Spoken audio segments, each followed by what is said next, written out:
Apakah penghasilan dari YouTuber itu halal? Iklannya ketika dimonetisasi tidak lepas dari transaksi yang bermasalah, tidak lepas dari mengiklankan sesuatu yang haram, maka kita tekankan pada asalnya seperti itu nggak boleh. Jika tidak mundur dari bisnis ini, anggota Google AdSense akan menjadi orang yang turut berperan dalam menyebarluaskan dan mengiklankan hal-hal yang hukumnya haram. Sehingga bukan masalah pendapatan lagi, tapi sudah hubungannya dengan dosa dan maksiat.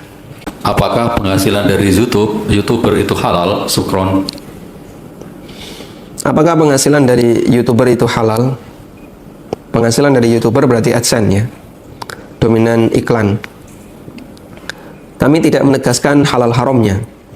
Cuman tadi kita sudah belajar memberikan pertimbangan, dan nanti juga ada pembahasan tentang masalah vlogger ya. Kita akan bahas tentang masalah hukum vlogger dan YouTuber di nomor 7 halaman 180. Saya sebutkan di nomor 7 salah satunya adalah orang ngevlog kemudian bikin video lalu diupload di YouTube kemudian dia dapat duit. Itu halal ataukah haram? Kalau pendapatannya murni dari iklan, ya kembali kepada kaidah tadi. Jika dia bisa memastikan iklannya tidak ada unsur yang haram, insya Allah pendapatannya boleh diambil. Tapi kalau iklannya ketika dimonetisasi tidak lepas dari transaksi yang bermasalah, tidak lepas dari mengiklankan sesuatu yang haram, maka kita tekankan pada asalnya seperti itu nggak boleh. Karena itu kalau kita perhatikan fatwa yang tadi disampaikan oleh Syekh Shalih Al-Munajjid hafizahullah ta'ala, beliau menyebutkan hukum asal tidak boleh. Hukum asal tidak boleh. Jadi beliau tidak mengatakan hukum asalnya boleh, tapi hukum asalnya tidak boleh, kecuali. Nah, kalimat ini menandakan bahwa yang diperbolehkan itu lebih sedikit. Karena kita punya kaidah dalam masalah pengecualian ya. Kalau misalnya ada kalimat seperti ini, seluruh siswa hadir kecuali 10 orang, berarti jumlah siswanya berapa? Lebih besar dari 10. Sehingga kalau misalnya kalimatnya seluruh siswa hadir kecuali 10, padahal jumlah siswanya 11 orang, kalimat tadi keliru. Karena berarti yang hadir berapa? 1. Seharusnya dibalik, seluruh siswa tidak hadir kecuali 1 orang, karena yang hadir cuma 1. Nah, beliau mengatakan yang ini mengisyaratkan bahwa sebenarnya yang boleh itu lebih sedikit dibandingkan yang nggak boleh. Al-aslu la yajuzu al-ishtiraku fi hadzal barnamij al-i'lani illa bi syartin. Pada asalnya tidak boleh bergabung dengan Google AdSense kecuali dengan beberapa syarat.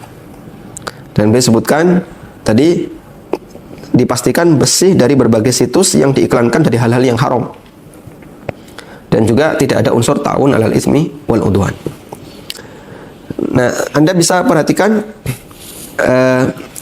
kebiasaan orang-orang yang menggunakan YouTube dan seterusnya. Kalau komunitas yang nantinya akan nonton YouTube ini kira-kira orang baik, misalnya berisi kajian, ya, kajian Ustadzuna Al-Fadil, Ustadz Firanda, atau Ustadz Badur Salam, atau Ustadz Yazid, atau Ustadz-Ustadz yang lainnya. Kita tahu ini arahnya, yang nonton pasti orang-orang yang modelnya kayak gini. Dan mereka umumnya adalah orang-orang yang ketika menggunakan HP, menggunakan laptop, itu tidak dipakai untuk sesuatu yang bermasalah. Kalaupun ada, sifatnya kasuistik.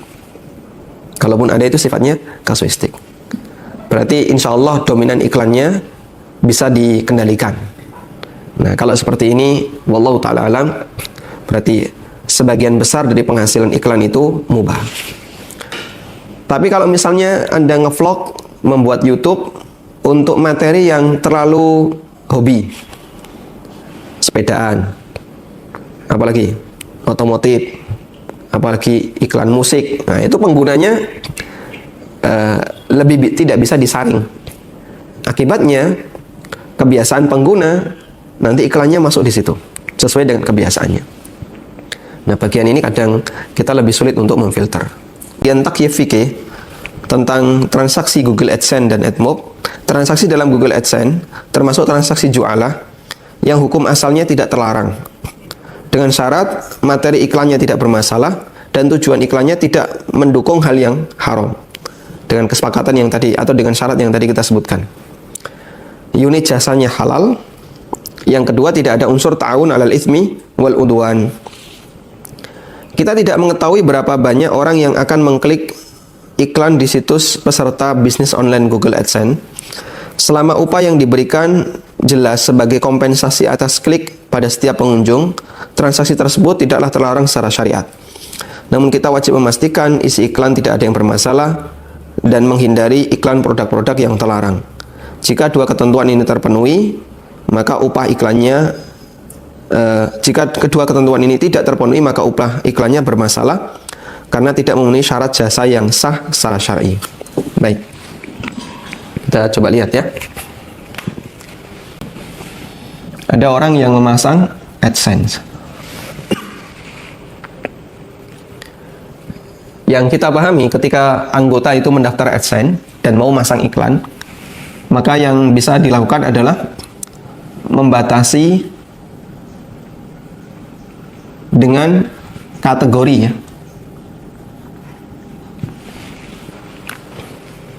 Misalnya, iklan apa yang boleh dipasang? Misalnya, untuk Anda kasih batasan kategori olahraga atau otomotif. Kemudian juga kadang bisa dibatasi berdasarkan usia. Untuk usia, sasarannya adalah usia sekian. Baik. Cuman yang jadi masalah, kategori di Google itu luas rentangnya.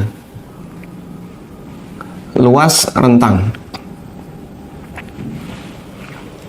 Sehingga misalnya kategori religi, agama. Google kan tidak menyediakan kategori Islam saja. Atau Nasrani saja, tidak. Tapi dia langsung kategori religi, agama. Untuk kategori agama misalnya, rentangnya sangat luas. Sehingga semua agama masuk. Ya. Kadang iklan apa misalnya, iklan Injil atau iklan agama yang lain masuk. Termasuk juga misalnya kategori olahraga. Di situ juga cukup luas rentangnya. Sehingga semua jenis olahraga bisa masuk.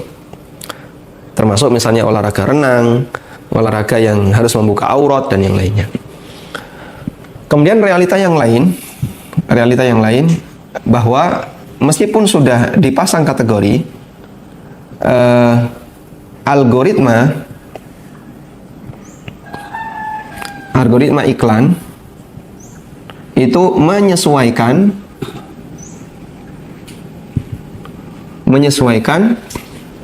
kebiasaan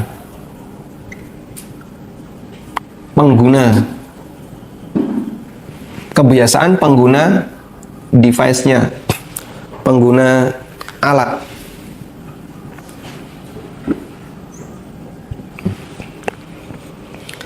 Algoritma iklan menyesuaikan kebiasaan pengguna alat. Sehingga bisa jadi kita sudah berusaha untuk membatasi dengan kategori. Namun pengguna alat ini, pengguna HP atau pengguna laptop, dia sering nonton sesuatu yang lain. Maka muncul iklan sesuai dengan algoritma pengguna. Ya, sehingga di sini lebih sulit lagi untuk dikendalikan.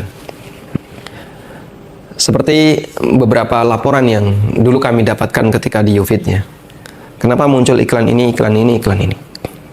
Kita menyampaikan alasan bahwa kami sudah berusaha untuk membatasi dengan beberapa batasan kategori yang kami siapkan.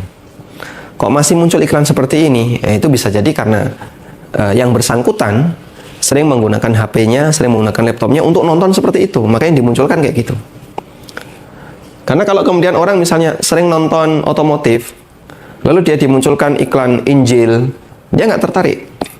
Maka diarahkan ke iklan yang sesuai yang dia tonton. Padahal Google itu merekam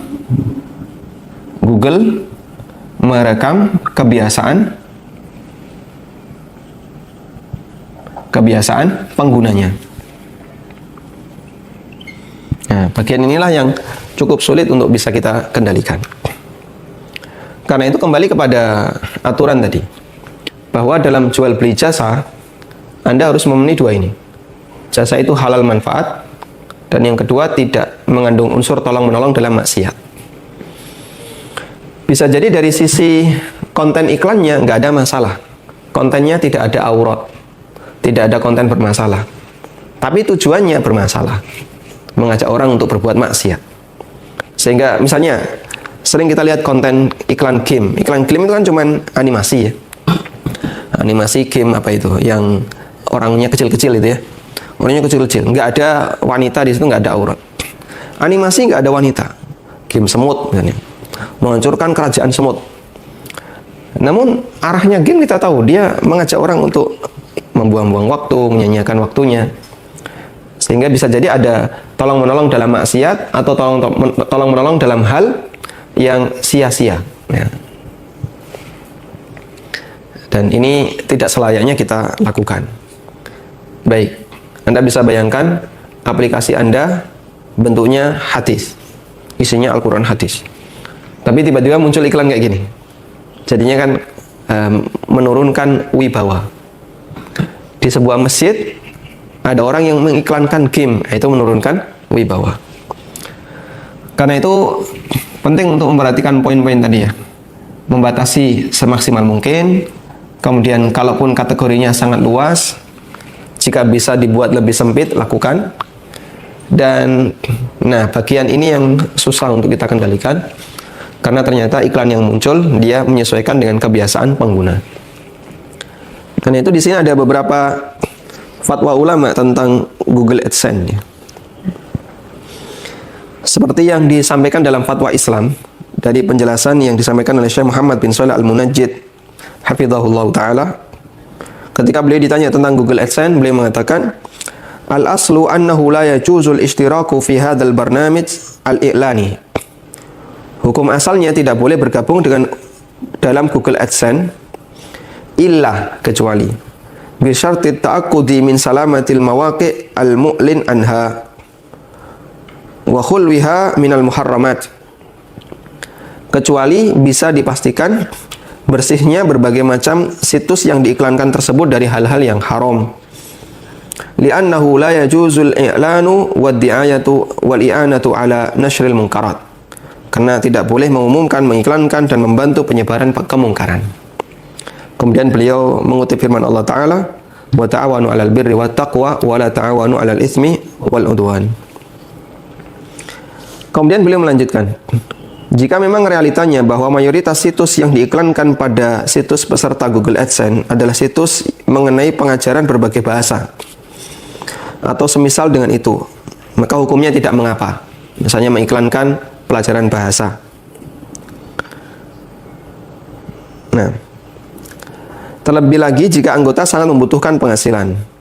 Anggota Google AdSense berkewajiban tidak mengiklankan situs-situs yang bertentangan dengan hukum syariat. Jika tidak mampu melakukannya, dengan kata lain situs-situs terlarang tetap muncul di situs anggota, maka wajib bagi anggota untuk meninggalkan bisnis jual beli jasa ini. Jika tidak mundur dari bisnis ini, anggota Google AdSense akan menjadi orang yang turut berperan dalam menyebarluaskan dan mengiklankan hal-hal yang hukumnya haram. Sehingga bukan masalah pendapatan lagi, tapi sudah hubungannya dengan dosa dan maksiat. Bisa jadi Anda nggak ngambil, Pak, saya tidak mengambil hasil dari Google AdSense. Nanti semuanya akan saya berikan kepada fakir miskin, akan saya gunakan untuk apa misalnya perbaikan jalan. Baik, kami memberikan apresiasi ketika Anda berkomitmen tidak mengambil dana itu. Namun, yang perlu diperhatikan adalah ketika iklan mungkar itu Anda biarkan di situs Anda, berarti kita turut berdosa. Kenapa? Karena menyebarkan kemungkaran, meskipun nggak dapat hasil.